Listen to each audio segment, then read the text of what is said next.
Alright. What's going on, YouTube?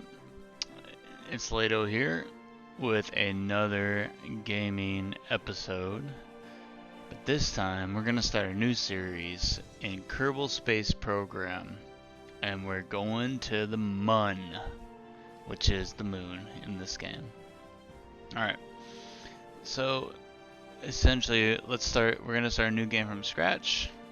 And we're going to show the progress along the way up to landing on the moon and coming back with whatever we need to come back with on the moon. It's going to include a lot of suborbital flights, some science missions, some orbital flights, some rendezvous, and then eventually we're going to orbit the moon and then land on the moon and come back to Earth. So we've already, or at least we're going to start a brand new game for this series. So we're going to start from scratch and work our way all the way up, literally, to the moon. Biggest thing here is that, yeah, we're just going to start it up. I have played this game before. I've played it a couple times. I have 2 playthroughs at least. One of which I'm currently progressing. I've done some orbits around the moon. Did some one science mission to collect some temperatures, and that's it. I did attempt earlier today to actually land on the moon, but unfortunately I timed it completely wrong where I was trying to land in the dark, as in the dark side of the moon, and I couldn't see the, actual, what do you want to say, the actual terrain, and so I crash landed and just exploded and I lost a Kerbin. So anyway, if you don't know what a Kerbin is, it's this guy, or Kerbal. This guy right here, he's Kerbal. And what is quote unquote Earth is Kerbin. So let's just start it off. Here we go.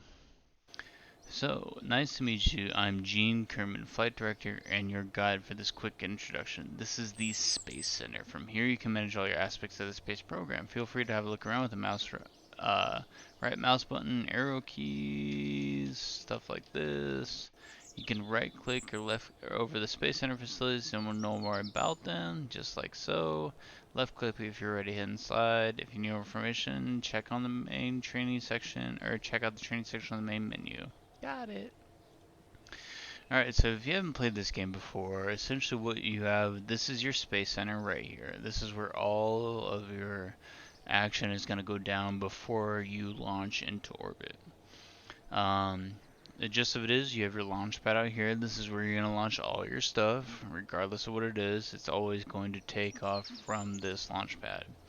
And then right over here is your VAB, or the Vehicle Assembly Building. This is where you're going to actually assemble the rocket itself.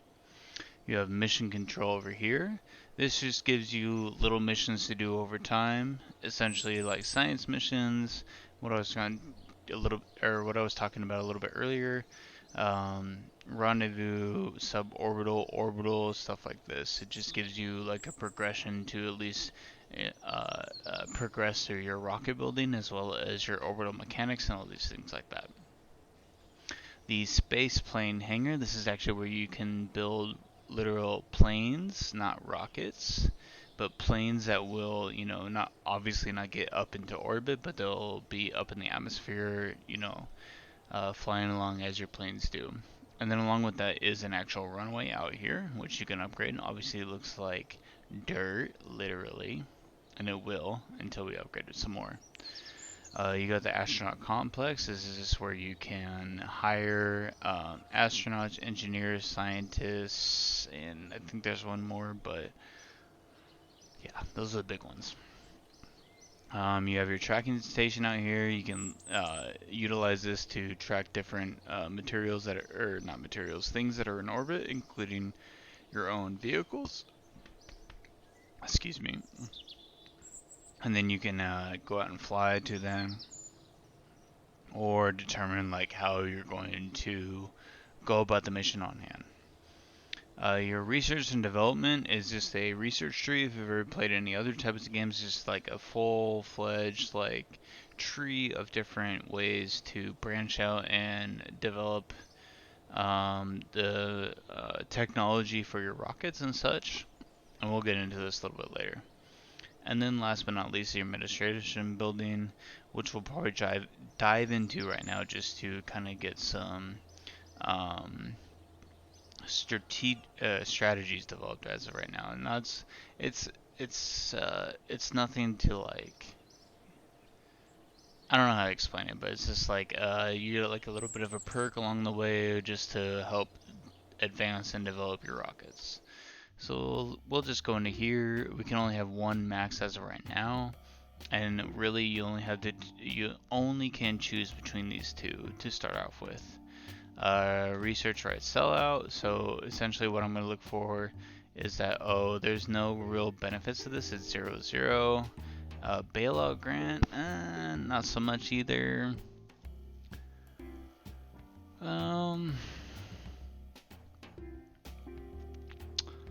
I might want to do this just to, you know, kind of up the ante of getting more money quicker. Yeah, we'll just, because like, I feel like this one, we don't really need a bailout. Like, you just get a lump sum, you get a super negative return on reputation immediately. It doesn't seem like the right thing to do, so we'll just do this. What? Are you sure? Yes. Why isn't it activating? I'm not sure why it's not. Okay, so maybe we need to not do that. Let's try mission control. So, like I said before, this is like where you get all your different missions to kind of give you an objective as to why you're flying your rocket or your, you know, your craft or your vehicle.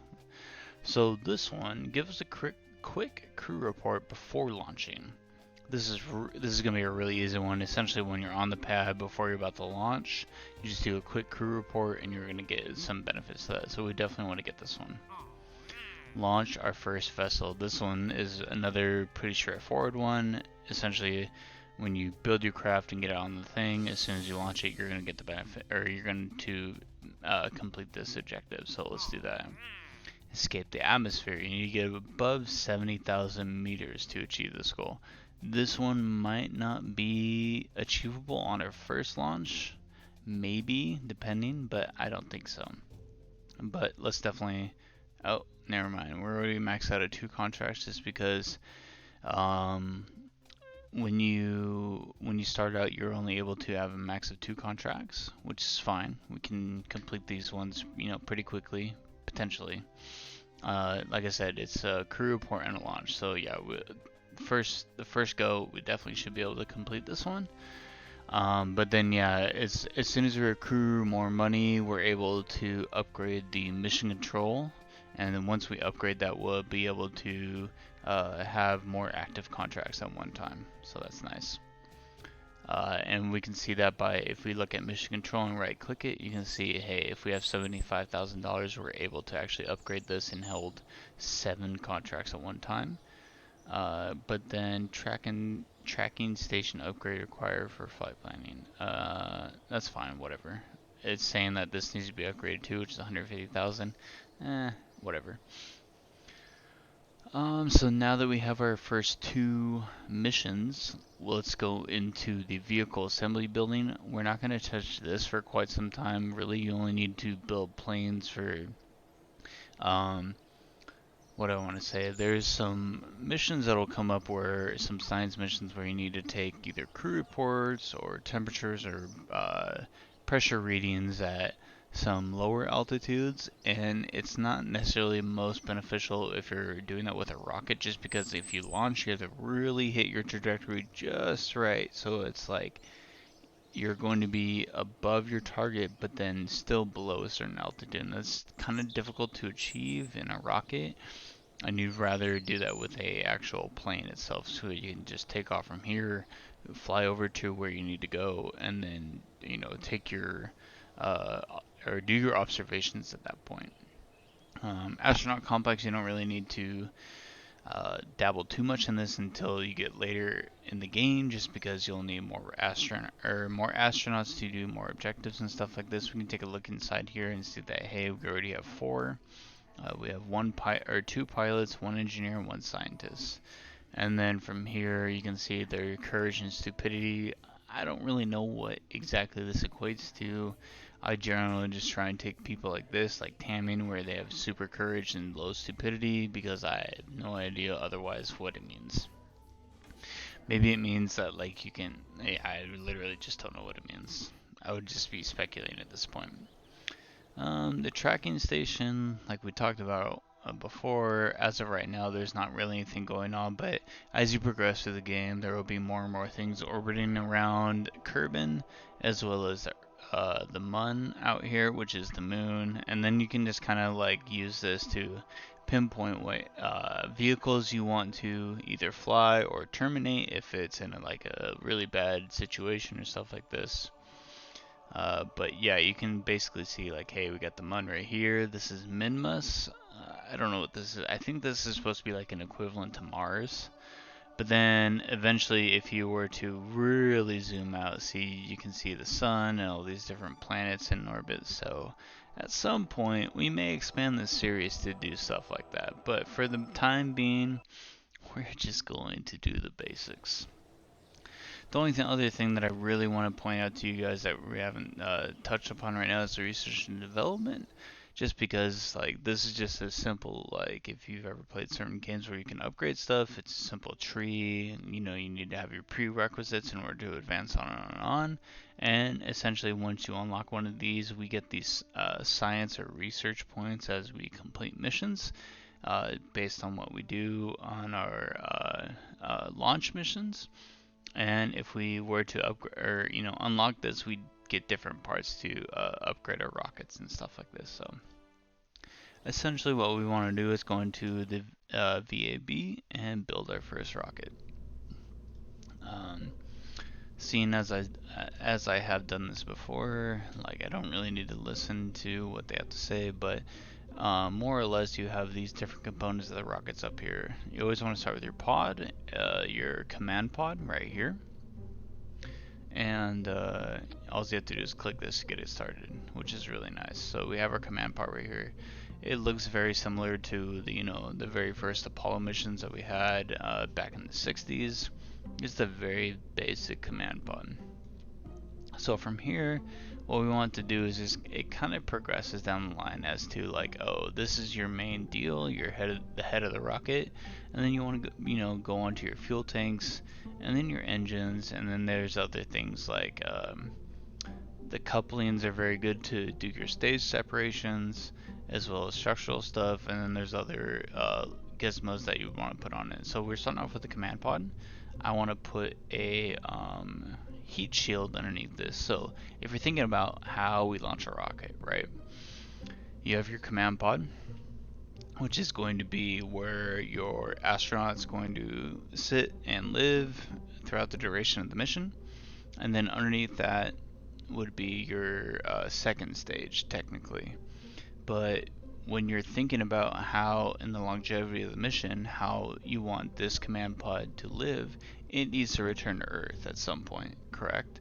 So when you want that thing to eventually return to Earth, it can't do it solo like this. There's no way this thing is going to make it through the atmosphere and in one piece, essentially. So what I'm talking about is what I'm getting at is that I want to put a thermal shield on this guy so that when we enter the Earth's atmosphere again, it's going to take the brunt of that heat that's coming through, pounding against the Earth atmosphere, creating that plume of heat, and we want something to protect us from that. So, just because I know we're going to go down the thermal. No, we're not. Sorry, too soon. Alright, too soon. Okay.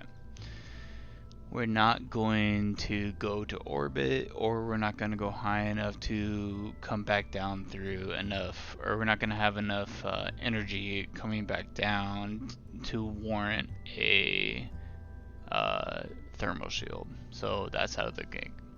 And we don't even have fuel tank. Alright, here we go. We have a solid fuel booster. This is what we're going to use to get our first mission off the ground. It's been a minute since I've played it from scratch. So we're going to click this and then just attach it to that. Look at that. This is how we go. I'm going to bring this down a little bit further just because it's tiny and there's no real need for anything else. So what our first two objectives were: take a crew report on the ground before launch, which is pretty easy because we can just like right click this thing and do a crew report in here while we're on the launch pad. And then obviously we're going to launch. So you should also note that once we have conjoined these two together, we do have a new thing down here in the bottom right hand corner, which is our staging sequence. So every time that we're going to do a launch, a lot of stuff is conducted with the spacebar down below here on the keyboard. And so once you do press spacebar, it signifies each stage as we go along. As we go through the series, you'll kind of understand more and more what I mean, just because there will be a lot of stages that will climb up this right hand side over here. But essentially, if we were to press the spacebar at launch, it will kick off this engine ignition and launch us upwards and where we want to go. I think this would be about it, but just to make our Kerbals safe, we want to put a parachute on top of this guy. And that I know just from experiences down here in utility, and we have the MK16 parachute. So we're going to click this guy and just put it right on top. So in that way, and then you'll notice too right here at the bottom right hand corner, we have a new stage as well to kick off the parachute. And that will, safely descend us down to sea level or ground level. Excuse me. I'm just gonna click through just to see if there's anything else that I'm like, or that I want to that I wanted particularly take into consideration. The basic fin, I think we might want to do, just because that'll keep us a little bit more stable as we ascend into the atmosphere. So I'm going to click this. And a really cool thing that Kerbal Space Program does is that you have this symmetric count right down here. So if you click it, it'll double, triple, quadruple, quintuple, blah, blah, blah, blah, all the way up to like 8, I think it is. 1, 2, 3, 4, 5, 6, 7, 8. Yeah, 8. So that's really nice. So I think tri-wing, kind of, what do I want to say, tri-wing build will be good. Maybe quad. Let's do quad actually. So you can see once I do quad and put it up there, you can kind of see the ghosting of it where you see all 4 fins. If I do 3, you could see 3 there instead of 4. I'm going to do 4 like I said, and I kind of want to put it like right there-ish. Yes, just to give us a little bit more stability so we don't flip over and over as we're ascending. Ground, thermal, electric, communication, science. We don't have a science objective right now, but this is something that you can put on your rocket to conduct some science with. There's cargo, but we already have that on the curb, and then our parachute. And then if we go, so there's a build, there's a crew, and cargo and switch editor. If you go to a crew, it just kind of tells you like, hey, you can place any sort of person on this, whatever. No big deal. Alright. I think we're about ready to do this thing. So let's title this,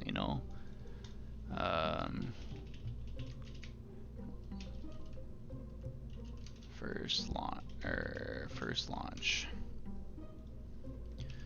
is vehicle for our first launch off Kerbal. I mean, you don't have to get very specific about that stuff. It really doesn't matter. It's up to your discretion. But once you do that, I would highly advise saving it, just so you can potentially use the same vehicle over and over for different missions as you need. And then once we do that, we're going to launch it. Let's go. Cheers, by the way. I'm drinking some wine today. My birthday is in 3 days, so this is why I'm celebrating. Alright, so here you go. You can see there's some soot on the ground. That's nice. To explain a couple other things really quickly. There's the SAS, which is like a stability assist. Your RCS, retro control system. No, not retro, something control system. And yeah, I think if we hit T, yep, okay, T on the keyboard will acknowledge SAS, which will keep it stable, which is nice. So one of our objectives, which we have up here, you can see our contracts up here. I don't know what a lot of these other things do up here. There's an alarm clock, there's other things, but the biggest thing I really care about are these contracts that we have done. Which, the first one of which we decided to gather scientific data about Kerbal, which is just a crew report. So if we hover over the command pod that we put on top of our rocket and right click it, you will see that there is a crew report button down here. There's a bunch of other buttons as well. A lot of this stuff you really don't have to worry about more times than not. And then yeah, the crew report's the biggest one, because once you do, there's a lot of missions that have to do with crew reports, temperature taking, pressure taking, stuff like this, and you'll find that once you put your instruments on the thing, you'll find those in a similar fashion where you just right click and it has a thing for you to do. But like we have this one mission that wants us to do a crew report, we'll do this, and as you can see, we have a we'll get some science points from this from completing our objective right here. But then there's also this other thing where if you transmit it back to base via excuse me via your vehicle, you'll get a little bit of a bonus. But since we don't have those capabilities right now, we can't do it, so we have to keep this experiment. We should see this green light over here, but if you were to transmit it, you would see it get a green check right off the rip. So since we are at full, or we have our SAS toggled, I'm going to full throttle this thing, even though it is a solid booster, so it really doesn't matter because there's only one throttle. It's full as soon as you ignite it, and that's how solid boosters work. But as you can see, we're going to do this.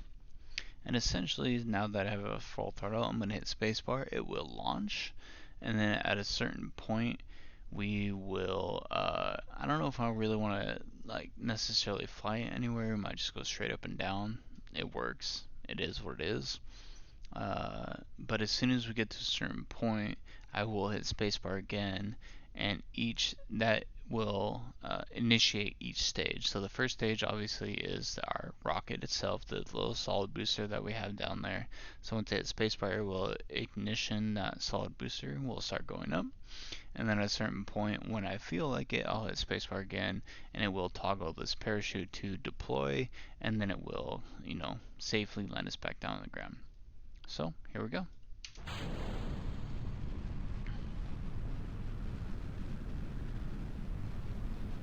And I am going to just give it a little bit of this just to get it out necessarily from the launch pad. As you can see, we're making pretty decent progress upstream. Here is our altitude above sea level. If I were to toggle this, you can do land or sea, one of which. They are pretty similar just because our launch pad is at sea level, so there's that. And as you can see, there's a launch pad down there. There's our space complex that. And since I've been holding right, essentially, on the keypad, or D rather, on the keypad, we have been traveling off into the ocean, which is perfectly fine. So we launched our first vessel, recover or transmit any science to achieve this goal. I hope that this will be achieved as soon as we hit the water. But I'm essentially just going to let this fly for a little bit. Once we get to about, I don't know, maybe 5,000 meters, I'll hit spacebar again. So you can make this like thing flip and stuff, and it's very much the physics of this game is pretty on point in the sense where it's like, oh, if you have certain weight, it will flip-flop that either direction, that sort of sense. But so we're just flying down. I might hit it at, oh, it's not having fun right now. That's nice. And this kind of sucks because if whatever. I hit the parachute. You can see how it's doing right now. At I think 2,500 feet, it will actually start fully deploying and make a difference. It'll probably flip our vehicle over. Nope, maybe it's 1,000 feet. I hope it's 1,000 feet. Yeah, there it goes. Come on, hurry up, hurry up. Oh, that was a little discomforting. Now you can see, yeah, we're only flowing at 6 meters a second. We made good clearance, and we're about to land in the water. All right, that's a very successful first flight. We're gonna recover our vessel, and we should complete both of our missions now because we kept that experiment. It got recovered upon the vessel, and we can see that from here. Crew report from the launch pad. We got 1.5 signs for that. We got 5 signs for the actual flight itself. We got a lot of data from there as well. So we have a grand total of 18 science points after that mission, as well as recovering all of the units that we launched, aka the booster, the command pod, the parachute. I think that was about it. Well, here we go. Command pod, the booster, the parachute, personal parachute, EVA, jetpack, the monopropellant on the command pod, which we don't really care about right now. We probably could have excluded that to make the rocket more efficient, but whatever. And then there was a little bit more solid fuel left over, whatever. So we got $131,000 back based off our rocket, which is nice. Very good. Very well done. And then our dude lived, and he gained 1 experience. Well done.